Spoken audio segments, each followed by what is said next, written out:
So how many of you would like to have a lot more money in your lives? No, I said a lot more money in your lives. And how many would like to have a lot more happiness in your lives? And how many could stand a heck of a lot more of both in your lives? You've come to the right place. My name is T. Harv Eker. Welcome to the Millionaire Mind, the secret psychology of wealth. The first thing I want to do is I want to acknowledge you for being here. There's a saying that says 80% of success is just what? Who can tell me? Showing up. So since I can't reach you all, I need you to do me a little favor. Simply reach around, pat both your neighbors on the back, and go, congratulations for being here.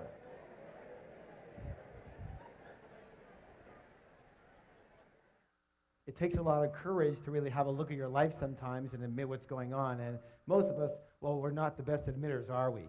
Kind of reminds you of this story about this lion who's walking along the path of the jungle. And he comes across a monkey. And he goes, hey, monkey, who's the king of the jungle? And the monkey goes, you are, sir, you are. He goes, that's right, and don't you ever forget it.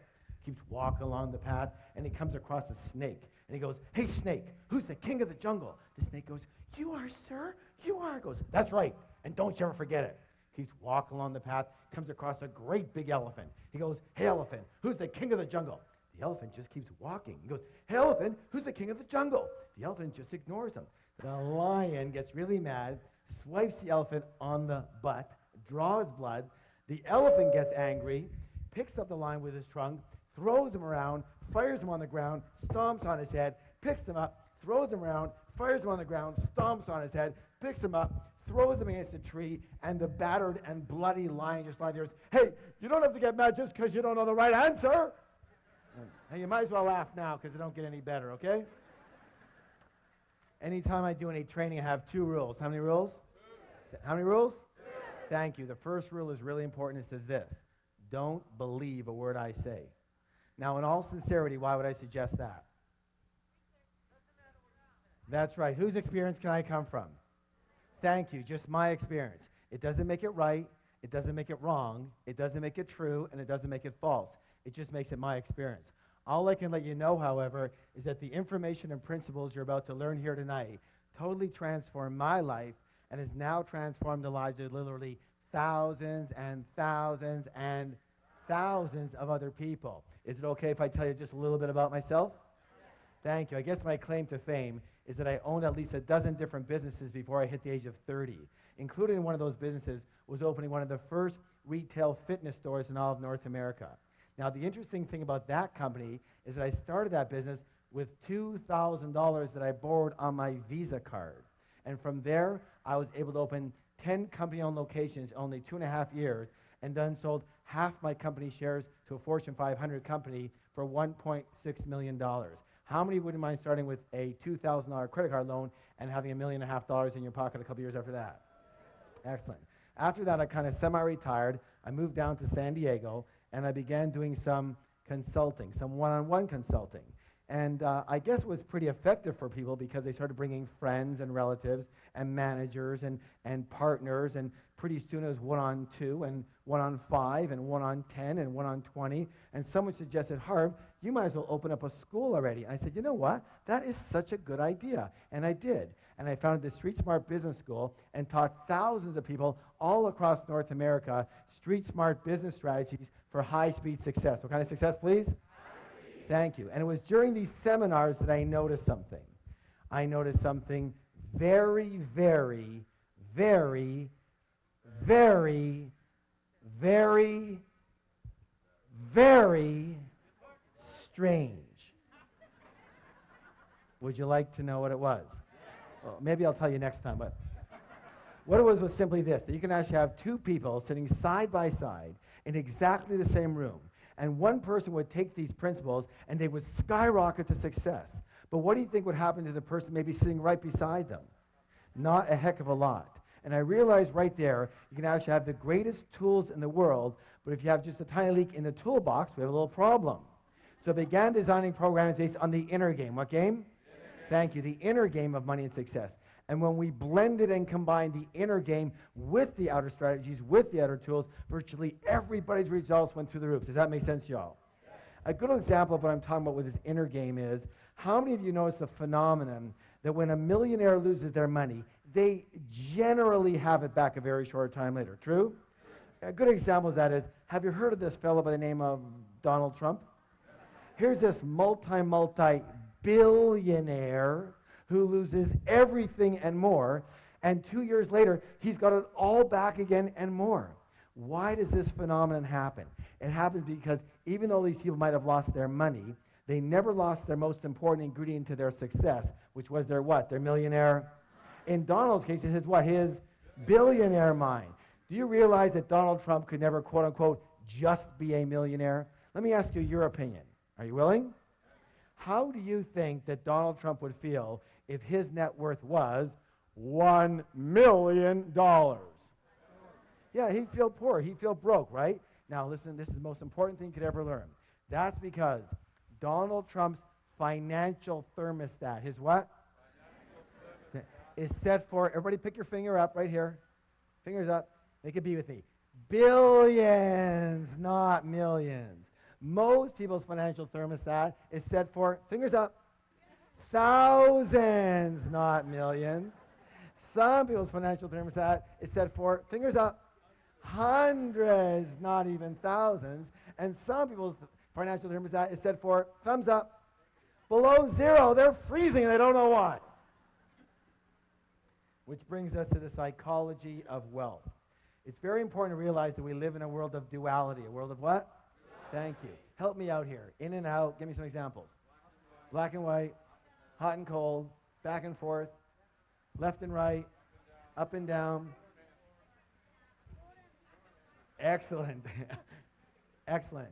Take right and left. Is it possible to have a left side without a right side? Left of what? You see, they're a comparison. So just as there are outer laws to money, therefore there must be what? Excellent. You know, the fact is that most people do not reach their full potential. Most people are not successful. 80% of individuals will never become financially free in the way they would like to be financially free. And 80% of individuals will never claim to be truly, truly happy. And there's a reason. Would you like to know the reason? The reason is very simple, that most people are a little on the unconscious side. They live only on a very superficial level of life, only based in the visible world, only based in what they can see. Now, a good example I'm talking about here is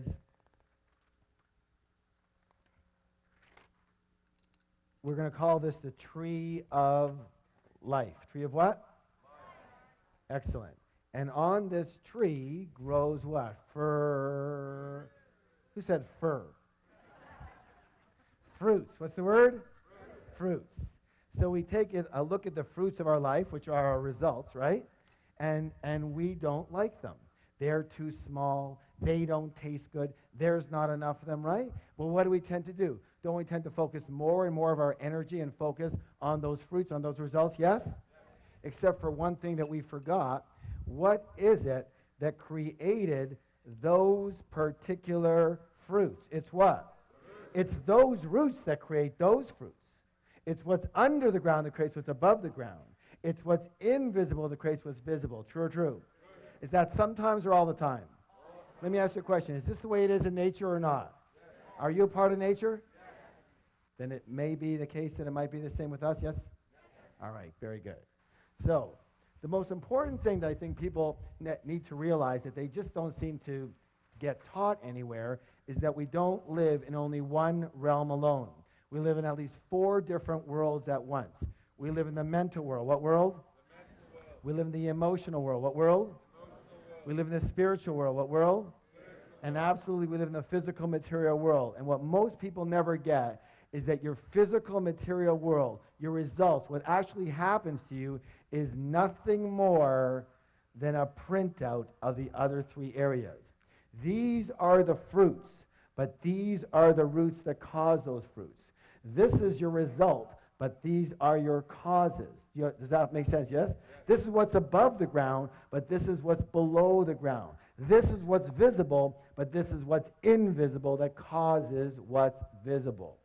So, it boils down to this, that money in the real world, the real stuff, money, the physical reality, is nothing more than a result. It's a what? Result. Money is a result. Wealth is a result. Health is a result. Illness is a result. Your weight is a... We live in a world of cause and E. Let me ask you a question. How many of you have ever heard anybody allude to the fact that a lack of money was a little bit of a problem? Anybody ever hear that? Let me say this right now. A lack of money is never, ever, ever, ever, ever a problem. It's never a problem. A lack of money is merely a symptom. What's the word? Of what's going on underneath. Lack of money is just the result. What is the root cause? Meaning that the only way to permanently, what's the word, please? Permanently change your outer world is to first change your what?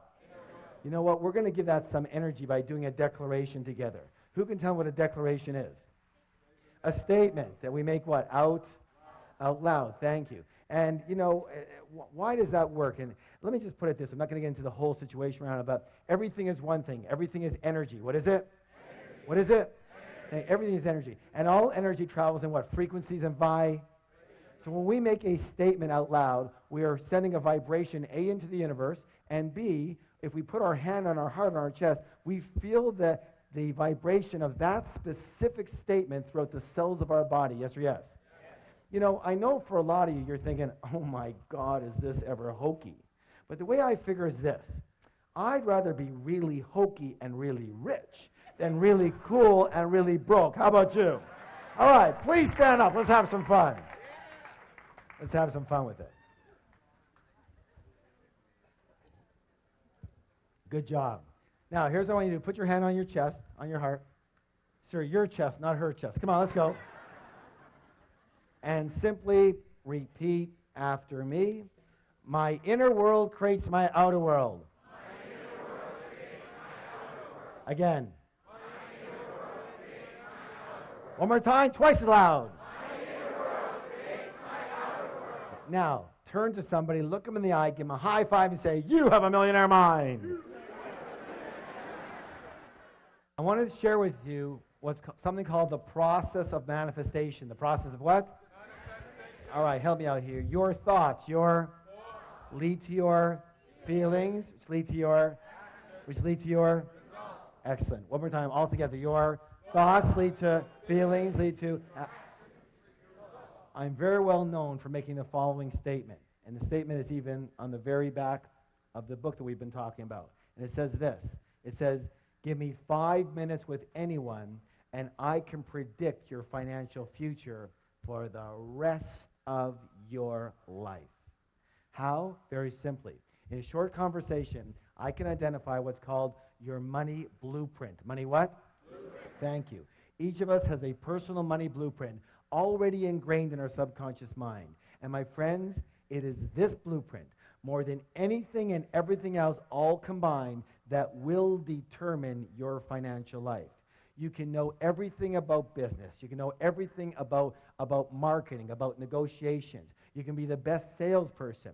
You can be the best at your job. You can know everything about finances. You can know everything about stocks. You can know everything and every strategy about real estate.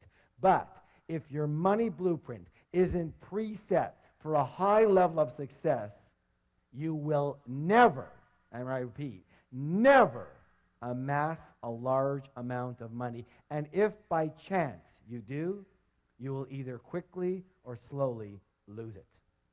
It's very simple. It boils down to that. And the good news is you can actually change your blueprint. Good? So let's talk about the blueprint so you understand it. How is your blueprint formed? The blueprint is formed specifically based on the information. The what? Thank you. The information or programming you received in the past, especially as a young child. Who are some of the primary sources of this information? Parents. Good. Who else? Teachers. Yes, religious leaders. Good. Good. Friends, grandparents. Good. Yes, media. Very good. Culture. Let's take culture. That's a good one. Isn't it true that certain cultures have a certain way of thinking and dealing with money? Yes. And other cultures have a completely different way of thinking and dealing with money? Yes. And let me ask you a question. Does the child come out of the womb doing it that way, or were they taught how to do money that way? Thank you. Put your hand on your chest. Repeat after me. I was taught how to do money. Thank you. And so was I. We were all taught how to do money. And unfortunately, most of us were taught by people who either didn't have a lot of it or who had a lot of emotional issues around it. True or true? So how are we taught? How are we conditioned? 3 primary ways. How many? 3. You guys are doing great. 3. And the first way is called verbal programming. What kind of programming, please? Thank you. That's all about what did you hear when you were young. The second one's called modeling. What's it called? Modeling. That's all about what did you see when you were young. And the third one's called specific incidents. Specific what? That's all about what did you experience around money, wealth, and rich people when you were young.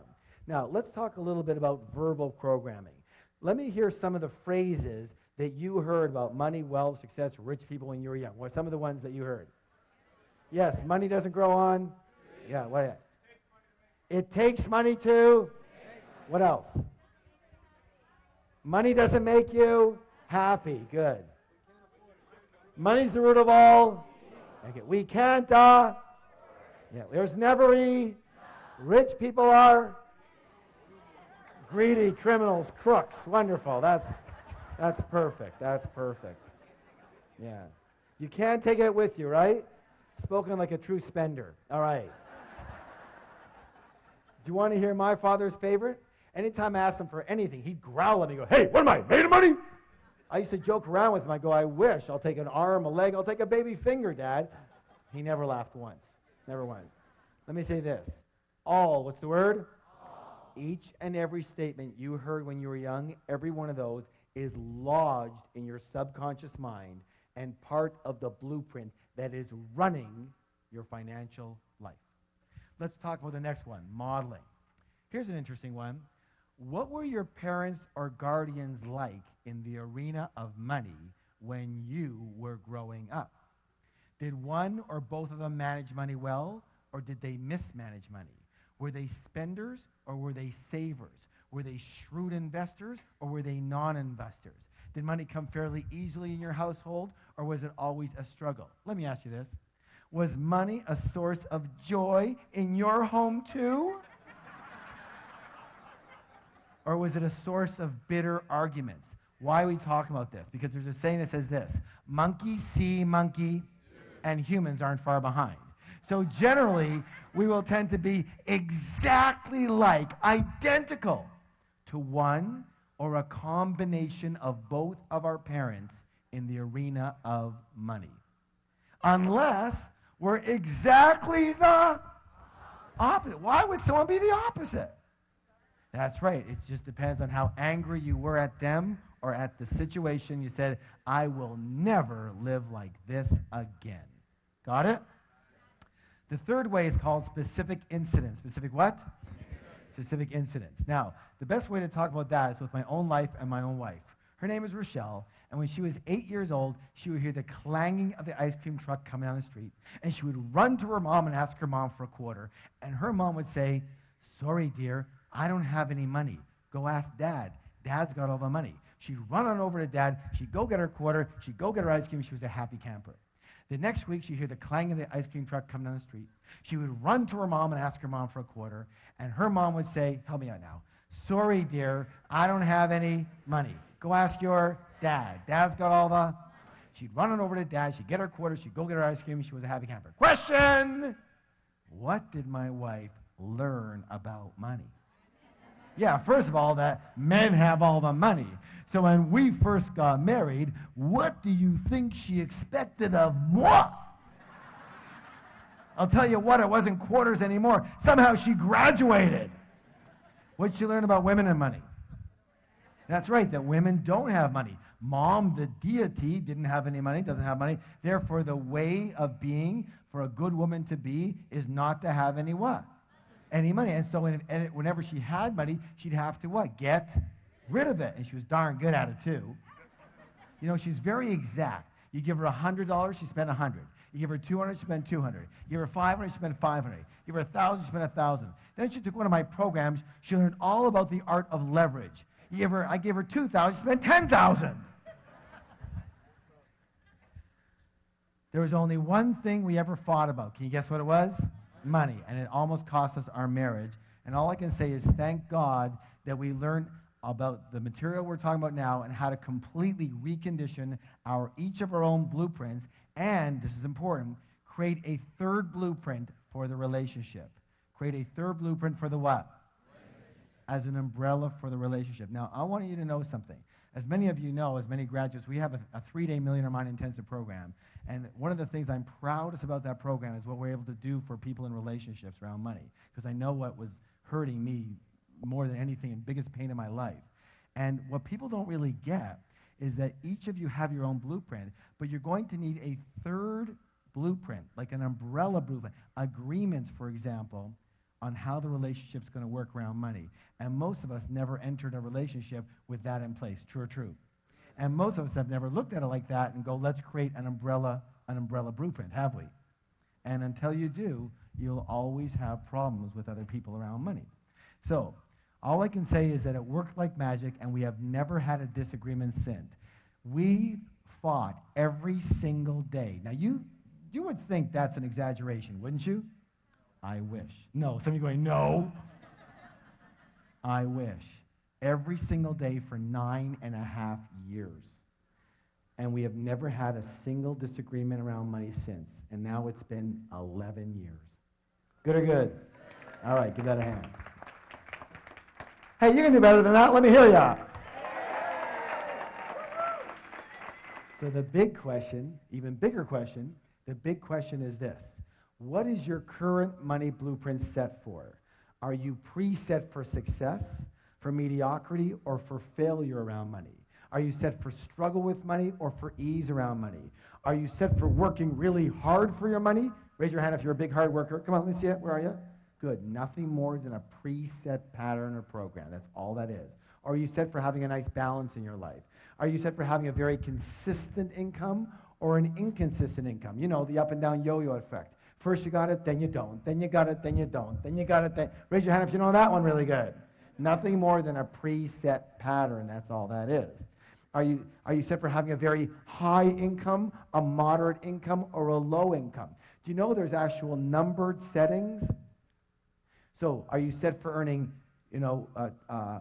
25 to 50,000 a year, 50 to 75, 75 to 100, 100 to 200, 200 to 300, 300 to 500? Nothing more than preset patterns and programs. And are you preset for saving money? Are you preset for spending money? Or are you set for avoiding the entire subject, if you could? Absolutely. Are you set for managing money well or for mismanaging money? For picking winning investments or picking losers? For trusting people with money or distrusting people with money? How can you tell what you're set for? Well, one of the easiest ways is what? Look at the fruits. That will tell you what the roots are set for. Let me give you an example of what I'm talking about. If the temperature in the room is 72 degrees, chances are really good the thermostat is set for how much, guys? 72. Now, here's where it gets really interesting. Now, imagine that it's really hot outside and the windows are open. Is it possible that the temperature in that room could, say, get to 77 degrees? Yes or no? But what will eventually happen? Thank you. The thermostat will kick in and drive that temperature back down to 72 degrees. Now, is it possible that because the windows are open and it's very cold outside, that the temperature in the room could, say, go to 65 degrees? But what will eventually happen? Thank you. The thermostat will kick in and drive that temperature right back to 72. Meaning that the only way to permanently, what's the word? Thank you. Permanently change the temperature in that room is to change that what? Thermostat. And the only way to permanently, what's the word? Permanently change your money life